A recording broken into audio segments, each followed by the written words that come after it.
Welcome back to All Things Creepy. I'm your host, Micah James, and this week we are talking about some scary historical medical practices.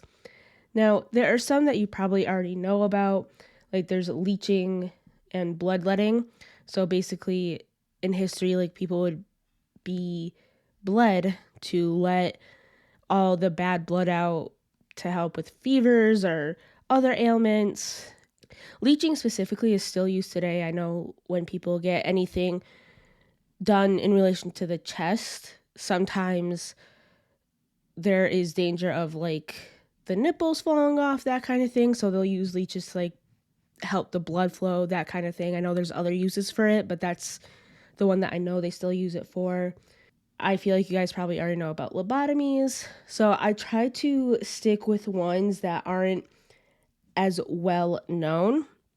I don't necessarily go into like a deep dive. If you want a deep dive in any of these medical practices, I personally really enjoy Sawbones. They do like an actual deep dive each episode into these medical practices.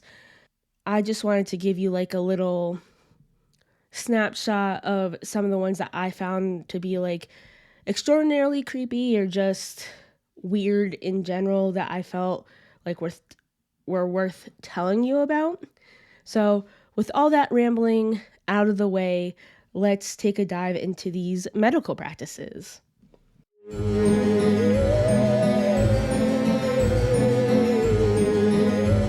First, we are starting off with waterboarding. Now, this one is usually associated with torture, like especially in Guantanamo Bay, and was banned as a torture practice. I believe, please correct me if I'm wrong, I didn't look into the whole torture aspect of it too much, but I feel like I remember reading once that it was banned because it was seen as too inhumane. But again, I didn't look too much into that, so I could 100% be wrong, and so please correct me on that. But as far as the medical side to it, it was used as a form of shock therapy for the mentally ill from the 1800s through the early 1900s. There were different versions of it, but it seems like one of the more popular versions of waterboarding in the medical sense was the medical staff would hold a patient's head underwater until they lost consciousness. Afterwards, they were considered cured, but that was also assuming that they didn't die from drowning in the meantime. Other kinds of waterboarding, including showering or dunking the reclining patient without any warning. It's not clear as to why or how this method was supposed to work. I did try to find any reasoning behind it, but again, I personally couldn't find anything that was super clear, just besides the shock of it was supposed to bring them out. Number 2 is malaria. Now, this one was really weird, curing one disease with another, but to them it made sense. It was supposed to cure syphilis, and what you needed to cure it was heat. The only way to induce enough heat in the body to get rid of it was to give the patient malaria, as malaria would give the patient a high enough fever to, in theory, kill off the syphilis. I know I'm probably going to mispronounce his name, and I'm sorry about that, but the doctor who invented this was an Austrian named Julius Wagner Jauregg. He started injecting people with malaria in 1917 and won a Nobel Prize for it in 1927. The reason why they considered this a successful treatment for syphilis was because only 15% of the doctor's patients ended up dying. As far as I can tell, at least in first world countries, they don't use this method anymore. There's more common and better ways to treat syphilis if someone has it. So you're not trading off one disease for another. Number 3 is milk transfusions. Back in the 1900s, milk was seen as a good substitute for blood. Their logic behind it was a little weird. They thought that the fatty and oily qualities to the liquid could easily turn it into white blood cells. The thing is, as you can probably imagine, only a few of the procedures were considered effective, while many others resulted in increased sickness or otherwise death. In one case, the milk transfusion immediately dropped the patient's pulse, and the patient had to be resuscitated with a combination of morphine and whiskey. This patient ended up passing away only 10 days after the operation. So, as you can imagine, they ended up stopping using this as a treatment plan. Number 4, I kind of put two together because they're supposed to cure the same thing: cigarettes and chloroform.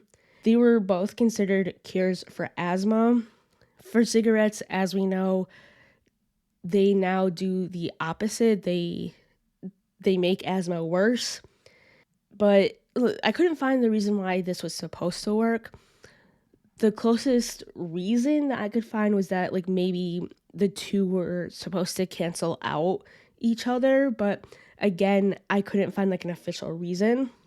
As far as chloroform goes, it was believed to relieve all the symptoms of asthma, but many patients would tend to overdose on the drug while having an attack. Number 5 is whales. Now, much like waterboarding, to me this was one of the more shocking ones. According to an article from 1899, a hotel in Australia could help patients with rheumatoid arthritis. Patients would go to this hotel and wait for a whale to die close to the hotel. They would then be rowed out to the whale carcass where the animal would be then cut open. The person was supposed to lie in the body for 2 hours. Lying in the whale was supposed to help with soreness and inflammation. I don't understand how that's supposed to help beyond maybe the smell distracting you enough from the pain that now you can't even think about your arthritis anymore. Number 6 to me is just strange. Smoke enemas. Tobacco smoke enemas were supposed successful treatments for cholera. These treatments were the recommended alternatives to opium. There were various ways to administer these, but it seems like the most common way that I could find was to boil some water with tobacco in the water and then administer the enema into the intestines. Number 7 is a poison, like a legitimate poison: arsenic. This one is strange, but it was also strangely effective. As we know today, arsenic is highly toxic, and I'm sure they knew that back then too, because I didn't see like a lot of medicines that used arsenic would use small doses, but of course if you have too much it would lead to arsenic poisoning. As I said, it was small amounts in other medicines, so people didn't drink it all by itself. Again, it was still a key component in these medicines. It was used to treat malaria and syphilis from the late 18th century all the way up to the 1950s. So I guess you could go get your treatment for syphilis, get the malaria shot, and then after, the syphilis was considered gone, you can go take some arsenic to help cure the malaria. Number 8 is trepanning. Sawbones has a great episode on this. It's one of their first episodes that they did, and they go into great detail about it. And it's something that I could go into great detail about too if you're interested in me going deep dive in really any of these. Trepanning was a procedure used in ancient times, and so basically the way it worked was the doctor, healer, whatever their title was, would drill or cut a hole into the skull of the patient. It was supposed to help with headaches, seizures, and mental disorders.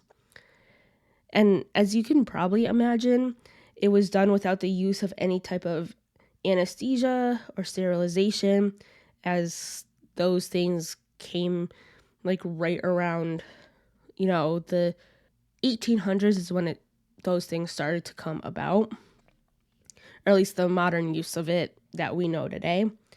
It also came with high risks of infection and death because of the sterilization issue.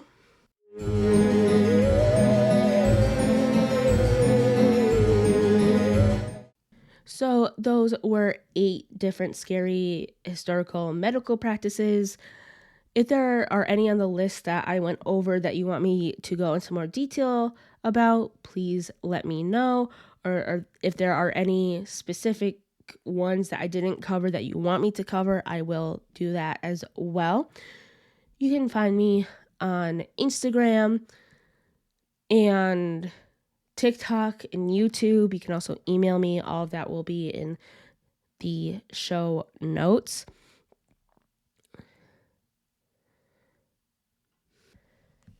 I'm also considering starting a Patreon with 2 tiers. Both tiers will get a peek at my show scripts before the show is even put out, so that way you can see what I'm talking about, kind of get a sense of like what the show is gonna be about, that kind of thing. And then the higher tier, I'm thinking will have weekly or even monthly, that I haven't like really hammered in yet, but you'll either get weekly or monthly live streams, or you can ask me questions. You guys can help me choose future topics for future episodes. So if any of you are interested in that, hit me up. And I'm hoping within the next day or two, and I'm hoping within the next week, I'll also be on Threads. So go ahead and follow me on Instagram to get that kind of update. Anyways, I will see you guys next week with the next topic. Until then, stay creepy.